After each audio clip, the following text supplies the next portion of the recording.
You'll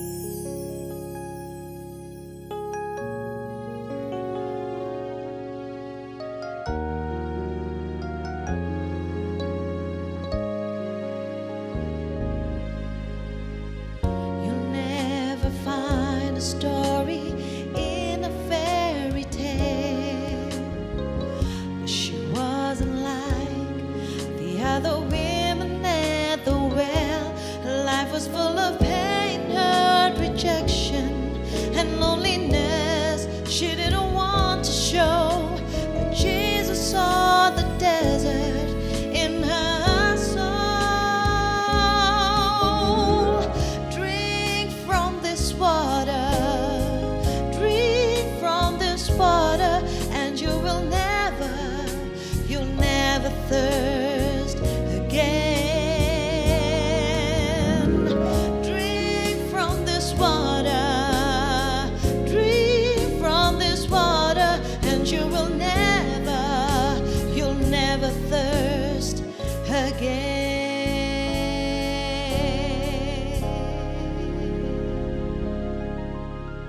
Shalom Aleichem Beshem Hamashiach. Salam damai sejahtera di dalam nama Tuhan kita Yesus Kristus. Dan kali ini Bapak Ibu Saudara kita bertemu kembali di dalam Old Testament Made Easy. Dan kita akan membahas satu kata dalam perjanjian lama, yaitu kata Bechor.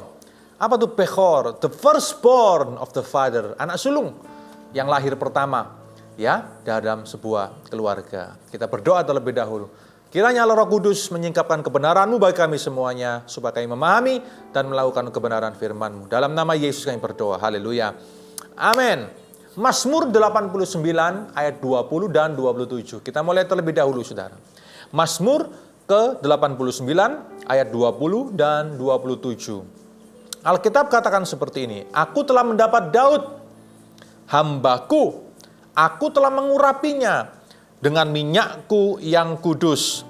Aku pun juga akan mengangkat dia menjadi anak sulung, menjadi raja yang maha tinggi di antara raja-raja di bumi.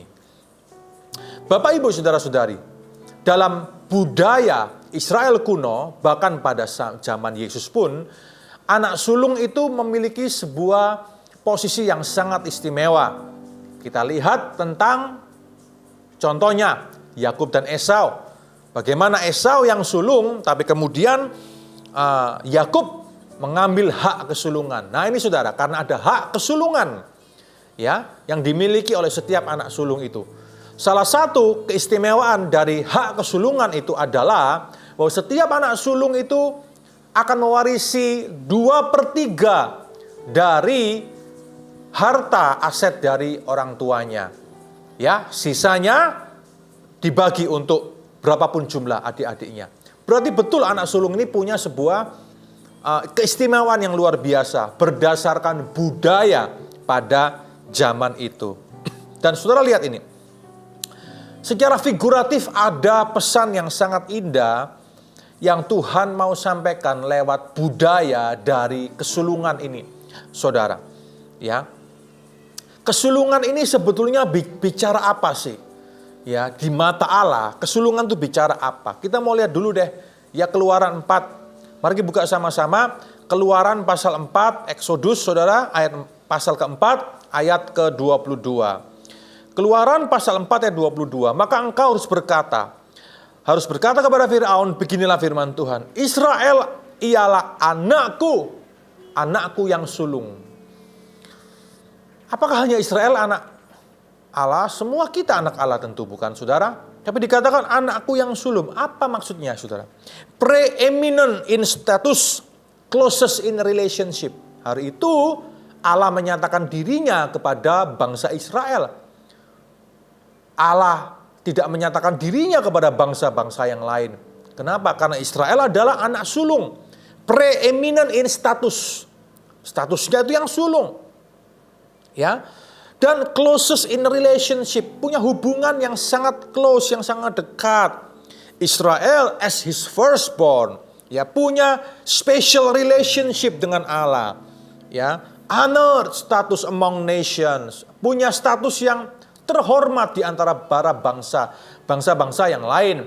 Kenapa? Karena Allah sendiri menyatakan dirinya kepada bangsa Israel pada saat itu, saudara. Dan kesulungan ini adalah sesuatu yang sangat-sangat luar biasa. Ya, dan kita harus memahami ini dari sudut pandang yang rohani, saudara. Hari ini ketika kita bicara soal Bechor atau tentang anak sulung, kesulungan itu. Nah, kita lihat Adam pun juga disebut sebagai yang sulung, bukan? Ya. Coba kita lihat saudara, beberapa ayat yang luar biasa ini. Bagaimana Adam dikaitkan dengan Yesus. Bagaimana konsep Bechor atau kesulungan ini bisa menyampaikan sesuatu untuk kita semuanya. Kita lihat bagaimana ide-ide dalam perjanjian lama ini diteruskan oleh Rasul Paulus. Ide-ide yang sangat luar biasa tetapi dimaknai di dalam Kristus, di dalam midrash atau kitab-kitab, midrashim atau kitab-kitab yang ditulis oleh Rasul Paulus. Kita lihat ya beberapa atau dua dari midrash atau kitab yang Paulus tulis ini, saudara. 1 Korintus pasal 15, buka-buka sama-sama dengan saya. 1 Korintus pasal ke-15 ayat yang ke-21. Mari kita lihat sama-sama. 1 Korintus pasal ke-15 ayat ke-21. Sebab sama seperti maut datang karena satu orang manusia, yang sulung itu Adam maksudnya, ya, dosa, natur dosa masuk ke dunia, ya, kepada semua keturunan Adam, karena Adamlah yang sulung, manusia pertama yang diciptakan, bukan? Demikian juga kebangkitan orang mati datang karena satu orang manusia. Ya, Yesus yang sulung, yang pertama kali bangkit. Tidak ada yang dibangkitkan selain Yesus pertama, saudara. Ya, di sini ada konsep kesulungan, ada konsep Bechor. Karena sama seperti semua orang mati dalam persekutuan dengan Adam, ya, demikian pula semua orang akan dihidupkan kembali dalam persekutuan dengan Kristus. Tetapi tiap-tiap orang menurut urutannya. Kristus sebagai buah sulung. Sesudah itu mereka yang menjadi miliknya pada waktu kedatangannya. Maksudnya apa? Iya, Yesus adalah yang sulung, buah sulung. Dia yang pertama kali bangkit dari antara kematian. Lalu nanti kita semuanya ini loh miliknya. Pada waktu kedatangannya kedua kali, kita semua akan apa, saudara? Yang mati dibangkitkan. Nah, dipakaikan tubuh kebangkitan, tubuh kemuliaan. Lalu kita yang masih hidup, yang diizinkan untuk melihat Yesus datang kedua kali, siapapun kita, saudara, ya, tubuh kita tiba-tiba diubah, ya, menjadi tubuh kebangkitan. Itu artinya Yesus adalah yang sulung, gambaran Adam yang sulung, tapi Adam membawa manusia ke dalam dosa. Yesus memenangkan, ya, menebus dosa manusia itu kembali, ya. Nah, saudara lihat di sini. Ya, Adam mati, kita semua mati. Yesus bangkit, kita semua bangkit pula. Inilah konsep Bechor. Dan inilah saudara hal yang sangat indah mengenai kesulungan. Ya, bahwa inilah pemahaman firman Tuhan. Bahwa Yesuslah yang sulung. Yang pertama kali bangkit menebus dosa manusia. Sehingga dalam salah satu hari raya umat Israel pun hari ini disebut sebagai Yom Habikurim, ya, hari yang sulung, ya, tuayan yang sulung. Ini sebuah tanda juga, sebuah gambaran juga sebetulnya, ya, di mata Rasul Paulus yang menuliskan hal ini, bahwa kalau Adam yang sulung itu mati, membuat manusia jatuh ke dalam dosa, maka Kristus yang sulung itu juga menebus semua dosa manusia. Bersyukurlah hari ini kita memiliki Kristus. Bersyukurlah hari ini, Bapak, Ibu, Saudara-saudari, bahwa kita telah ditebus oleh darah Kristus. So, jadi setiap kali kita membaca Alkitab dan kita menemukan kata sulung, perhatikanlah ini, saudara, bahwa itu bicara tentang Yesus yang bangkit menebus kita dari kematian. Kolose pasal pertama. Kolose 1 ayat ke-15 sampai ke-18. Nah, ini dia. Ayat yang seringkali disalahartikan oleh beberapa pengikut bidat atau ajaran-ajaran menyimpang. khususnya yang ada di Indonesia. Dan kemudian ayat ini dipakai untuk menyerang orang Kristen, berusaha untuk meyakinkan orang Kristen bahwa ajaran itu salah, yang betul adalah ajaran mereka sendiri. Ya, ia adalah gambar Allah yang tidak kelihatan. Ya betul. Ya, gambar Allah yang tidak kelihatan. Yesus Kristus itu the word of God, firman Allah itu adalah gambar Allah yang tidak kelihatan. Ya betul. Ya, coba saya tanya kepada saudara, seperti apa wujud Yesus sebelum dia lahir ke dunia? Seperti apa bentuk atau wujud Yesus sebelum dia lahir ke dunia? Siapa saudara? Dia adalah firman, dia bersama-sama dengan Allah. Yohanes 1 ayat 1 bukan?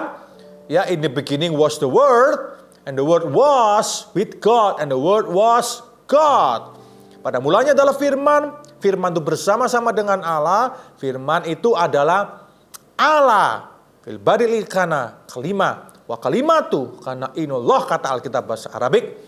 Ya, wa kan kalimatullah. Kalimatullah, firman Allah. Dia bersama-sama dengan Allah.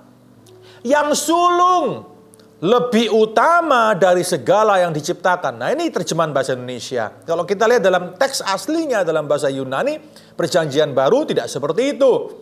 Yang sulung itu maksudnya apa? Yang paling dekat. Karena dia adalah firman Allah yang bersama-sama dengan Allah. Dia yang paling dekat dengan Allah. Utama, lebih utama dari segala yang diciptakan. Bukan berarti dia diciptakan seperti manusia diciptakan. Bukan. Tapi kalimat ini menceritakan tentang hubungan yang begitu dekat antara Allah dan firman-Nya. Karena Allah dan firman-Nya itu bersama-sama senantiasa. Ini loh pemahaman dari Kolose 1 ayat 15 saudara. Ini bicara nanti tentang Trinitas juga sebetulnya. Ya, jadi jangan maknai Alkitab hanya seperti yang tertulis, apalagi terjemahan bahasa Indonesia lagi ya. Tidak merendahkan, tapi semuanya harus di-refer kepada pemahaman konteks di dalam bahasa aslinya.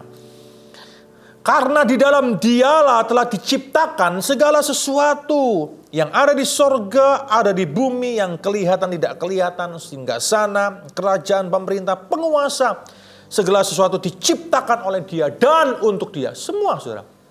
Semua diciptakan oleh Dia dan di dalam Dia. Ia terlebih dahulu dari segala sesuatu dan segala sesuatu ada di dalam Dia. Ia terlebih dahulu, preeminent, yang terlebih dahulu ada. Segala sesuatu ada di dalam Dia. Betul kan saudara? Keutamaan Kristus. Ialah kepala tubuh, yaitu jemaat. Ialah yang sulung, yang pertama bangkit dari antara orang mati. Nah itu saudara. Ya, ia pertama yang bangkit dari antara orang mati. Sehingga ia yang lebih utama dalam segala sesuatu. Bapak ibu saudara-saudari. This is the supremacy of Christ. Inilah supremitas Kristus. Yesuslah yang sulung itu. Dan konsep kesulungan itu adalah gambaran imageri mengenai Kristus yang sulung dari segala sesuatu.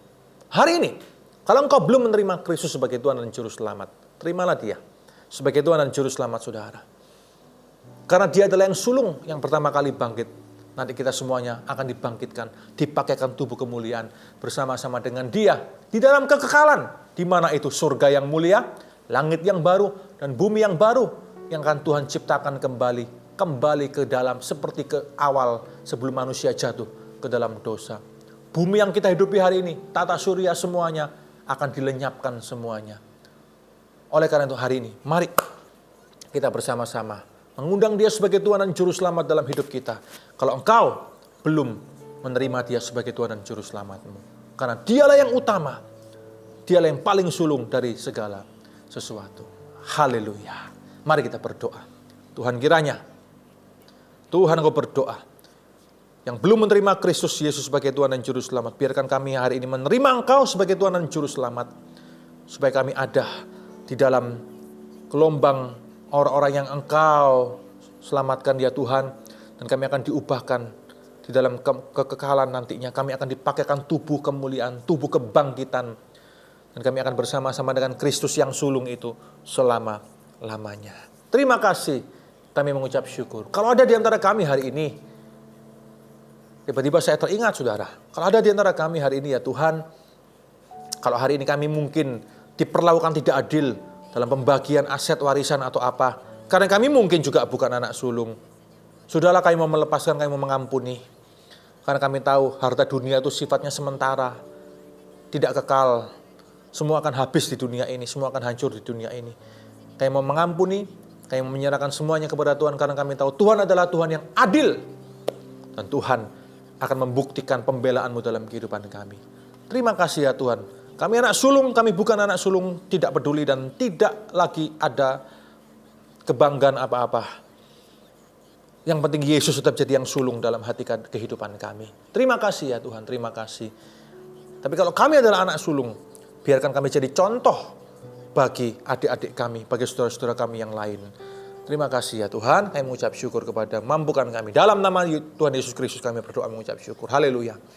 Amin. Amin, amin, amin. Mari kita jadi pelaku kebenaran firman Tuhan bersama-sama. Tuhan memberkati kita semuanya. Amin. From this water, drink from this water, and you'll never thirst again.